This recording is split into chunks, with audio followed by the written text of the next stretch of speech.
Saudara, unjuk rasa warga di perusahaan tambang emas di Kabupaten Pohuwato, Gorontalo berlangsung ricuh.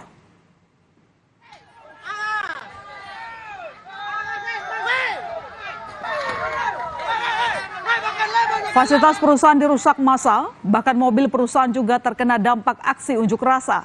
Personel kepolisian gabungan melakukan pengamanan di lokasi. Pada aksi unjuk rasa ini, massa menuntut ganti rugi lahan ke perusahaan tambang emas.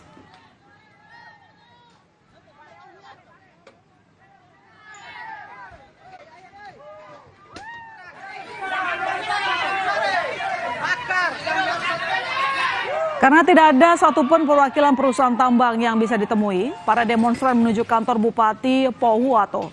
Kericuhan pun kembali terjadi hingga terjadi pembakaran kantor Bupati dan kantor DPRD. Seluruh bagian kantor beserta sejumlah dokumen hangus terbakar. Saat ini situasi di lokasi unjuk rasa sudah berangsur kondusif. Semua. Jadi ini kan seperti ini. Nggak ada yang bisa diselamatkan, arsip apa, dokumen? Kalau dokumen-dokumen dan itu barangkali ada yang tersisa, tapi yang ada di bagian-bagian itu memang sudah bisa diselamatkan.